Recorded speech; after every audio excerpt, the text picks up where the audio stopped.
Welcome to a new hand analysis from a famous World Poker Tour final table. This one is a heartbreaking spot. We're playing as Jason Koon on the button with about 4 million chips. We're at the final table, so the ICM pressure is massive. Action folds to Jason on the button, and he looks down at 6 of diamonds and 5 of hearts. What do you do here under this kind of pressure? Do you raise and try to steal the blinds? Or do you fold because the hand is simply too weak, even though you'd have position post-flop if you don't get played back at? Pause the video, think about it, and when you're ready, hit play to continue.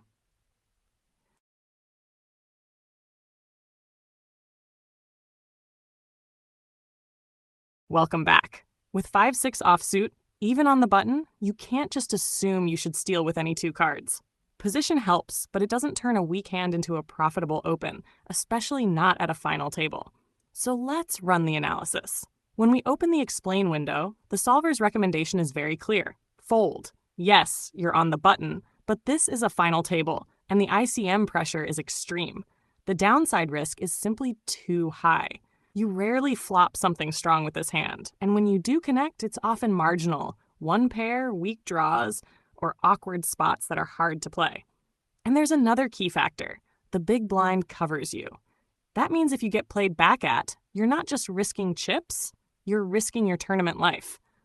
But that's not what Jason did. He actually opened to 250,000 chips. The small blind folds, the big blind calls, and we go to the flop. I'm going to raise here with the 6-5. Every time he wants to play a hand, this guy raises in front of him and he gets away from it. And flowers with a jack-10 of diamonds. If you hit your hand, you can win more money. So here we go. Here comes the flop. Flop king 8-8. No help to either player. Well, he is super aggressive. We've seen it all night long with nothing hands. The flop comes 8 of clubs, king of hearts, 8 of diamonds. As the commentator said, it's not a great flop for either player. Now it's back on you, Jason. What do you do here? Do you continue the aggression on a paired board even though you have nothing? Or do you check back and see what happens?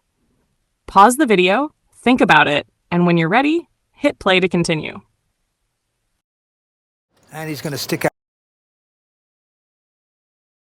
Welcome back.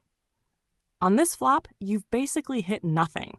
The only way to make the big blind fold would be to keep applying aggression. But that's exactly the problem. The big blind's range is condensed here. He has a lot of made hands and strong high card holdings, hands like kings and 8s. So if you bet and get called, you're usually in bad shape, and you're simply burning chips. And remember, this is a final table. With heavy ICM pressure, you cannot afford to spew in low equity spots. Now, when we look at AceSolver's recommendation, the message is clear. Your equity really is very low, under 20%. Most of that equity comes from backdoor possibilities and future runouts, not from anything you currently have on the flop. So the best play as the button is to check back and take the free card. If you check, you keep the pot under control and you get to see a turn. But if you bet and get called, you're in terrible shape. And if you bet and get raised, you're in even worse shape. But that's not what Jason does. Instead of checking, he bets again, 250,000 chips. Randall in the big blind calls, and we go to the turn. The turn is the 9 of diamonds, bringing potential flush draws and straight draws. Now, as Jason, what do you do on this turn? Pause the video, think about it, and when you're ready, press play to continue. 250,000. Randall, with no hand and no draw. Could he suspect some larceny here, Vince? And look at this. He is just calling floating in poker, meaning you call a guy with no hand and no draw to try to take the pot away from him later. But a dream card on the turn for Randall. Koon now with him. So on this turn, again, you have what? A whole lot of nothing. At best, you have a gut shot straight draw. But right now, your hand is still just 6 high, which is extremely weak. And when we look at the strategy, once again, the recommendation is clear. Check. You have little to no showdown value.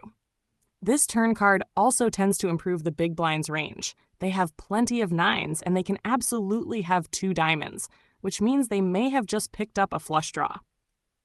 And here's the key logic. If you got called on the flop, why wouldn't you get called on the turn? especially now that the board is giving the big blind even more reasons to continue. Add in the final table ICM pressure, and you really need to think twice before investing more chips. Don't think in terms of chips. Think in terms of laddering and what each pay jump is worth. All of those factors point to a very clear decision on the turn. Check.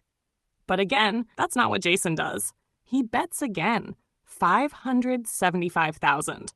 Randall calls. And we go to the river, which is a terrible card for Jason. The 7 of hearts. Randall checks again. Now, obviously, if you can see the video, you know Randall made the nut straight, while Jason made the donkey end of the straight. But try to put yourself in Jason's shoes. What do you do on this river? Do you bet again? And if so, what exactly are you representing? Or do you check and try to realize whatever equity you have? Pause the video, think about it, and when you're ready, hit play to continue. Inside straight draw, that's about it. Wow. Well, this is really bold here. I couldn't do it. Well, he has done it. And now, interestingly enough, Randall, with a huge drawing hand, just calling on this card. Oh, a 7 comes off. Oh, man. Vince, both players have made a straight. Randall has the higher straight. He's got a jack 10. Impossible to put him on this hand if you're Jason Koon. And now makes a straight on the river. And Randall has checked into him, waiting for that bet. Oh, boy. Well, Vince, you're definitely going to bet here with a straight. 1.5. 1.5 million is the bet. Well, Randall realizes that Jason only has about $1 million left. All in. And he's going to come back over the top.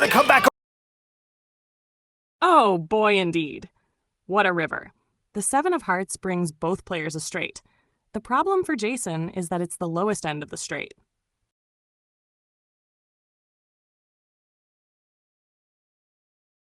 Facing a jam here, the correct decision is fold. Think about it. At a final table with heavy ICM pressure, what hands are realistically check-raising all in on this river? It's almost never a bluff. It's almost never one pair or two pair. In practice, it's the nut straight or a full house, one of the two. So we don't call. If you look at the hand evaluation and do basic combo counting, you'll see there are simply too many hands that beat us.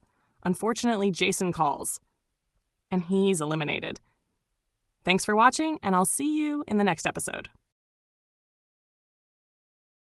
Over the top. He wants all his money. And Jason can't even breathe right now. Well, Look at him. This is just a nightmare for Jason. Oh, boy, he can't swallow a BB right there. It's hard to lay down this hand. He can't believe what's happened to him. He was in second chip position going into this pot. He was bluffing, now made a hand, and now could do all his money and be out of here in 4th place. Oh, Jesus, man. You're so pot committed. You got a pretty big hand. Yeah, I think most players will go broke on this one. I call. He's calling, and he's going to lose. Call. Well, Jason in shock as he sees his opponent's made a jack high straight. We did it! Jason leaving the arena right now. Can't believe what's happened to him. Jason sucking up air, always a gentleman. He is a great player. We're going to see a lot of him.